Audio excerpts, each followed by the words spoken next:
What's up, everybody? Welcome back to the channel. My name is Jason. Today I am super excited to show you the next project I'm going to be working on and get started.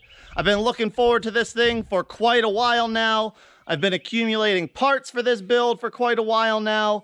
I'm going to share every step of the process with you, bring you along, the fails, the victories, and I'm going to keep track of the entire budget as well in case this is something you might be interested in doing yourself. All right, here we go. Cover your eyes. Ta-da! This is our next build here. I'm super excited for this one. I picked this truck up about a year and a half, almost 2 years ago. It's a 1986 CUCV, also known as a D30. And I picked it up for $1,700. It's a running, driving truck. What got me really excited about this one is the frame is still super clean. It's still got the factory paint in most places. There's no thick or scaling rust. The rocker panels are still solid. There's a little bit of flaking starting in the cab corners. In the bed, I've got some other extra parts. I've got 2 core supports. If I find this one to be rusted, I'll use one of these. I've got an extra bumper, new battery trays. But I'm gonna show you the good, the bad, and the ugly on this thing, and then we're gonna get it moved into the garage and get started. Like I already mentioned, there's no rust in this truck. Very light, except for in the normal places. The floorboards are still super solid.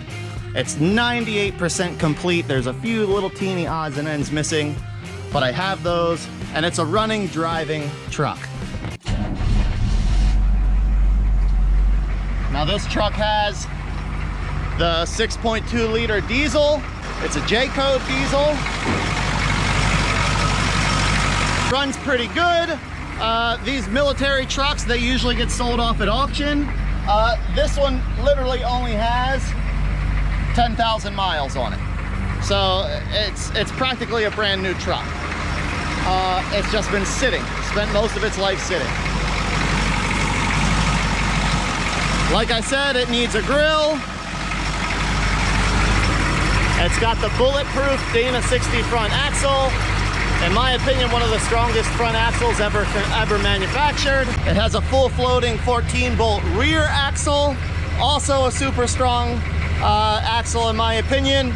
And this one, because it was manufactured for the military, came factory with a Detroit locker. And that Detroit locker is going to be extremely helpful with what we have planned for this truck. You can see underneath, like I said before, the frame is still super solid.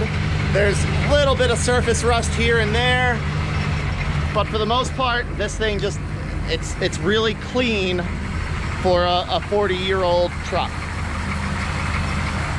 It has a turbo 400 transmission.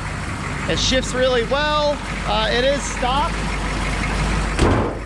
so it's gonna have to have some things done in order to survive with what I have planned.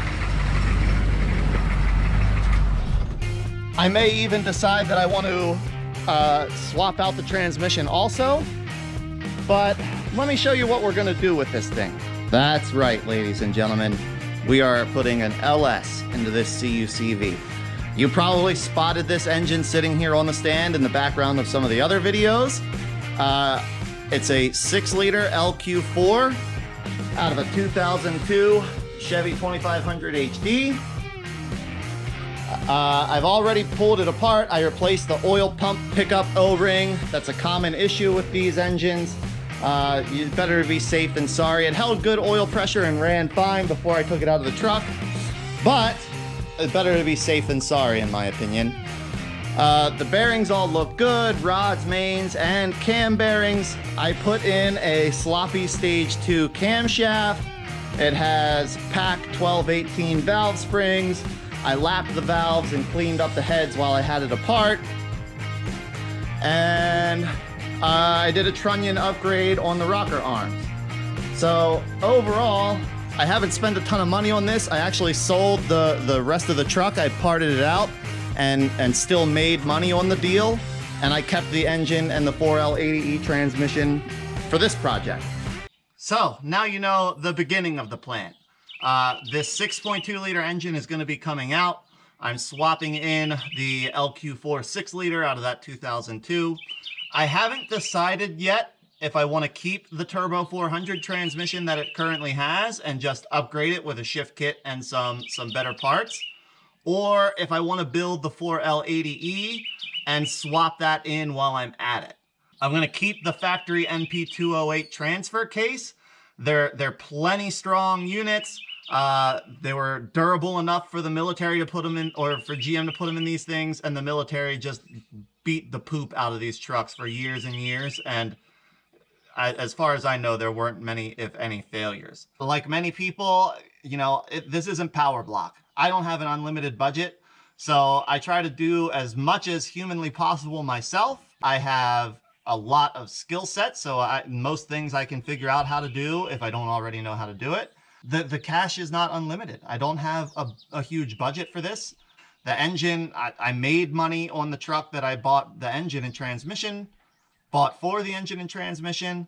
You know, I'll try to keep this thing as affordable and reasonable as possible because that's my only option. And if somebody else says, hey, that's cool and wants to do it too, this will be a little bit of a guide and give you some ideas of how it might be achievable for you. I am a big fan of keeping things as stock appearing as possible, so I do want to make this a really clean installation.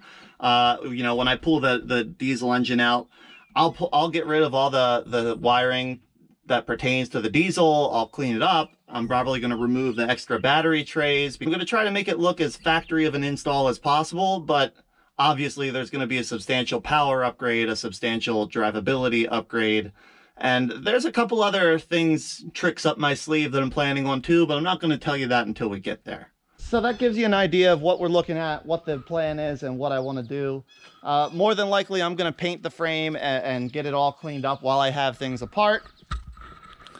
But the next thing I need to do is get this thing into the garage. Can't start working on it and pulling it apart until I have it where it's going to be.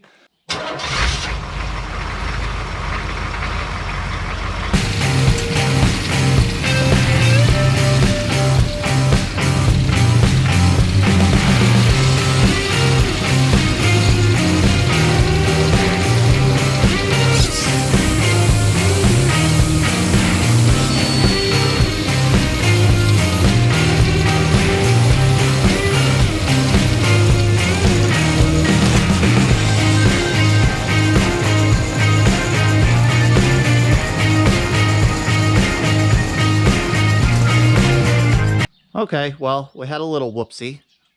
Didn't let quite enough air out of the tires. No big deal, can be fixed.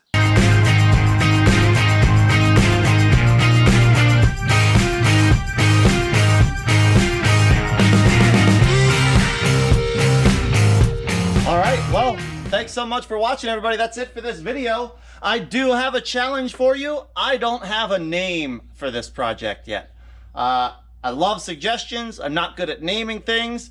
So leave a name in the comments below. Let me know what you think we should call this project. I'd like to have something that incorporates the D30 or the CUCV acronyms. So if you can incorporate those into the name, awesome. If not, still send your suggestions in. Leave them in the comments, like I said. But thanks so much for watching. Make sure, if you haven't already, you subscribe so you see every step of this project. It's going to be a really exciting and fun build. And I will see you in the next video. Take care.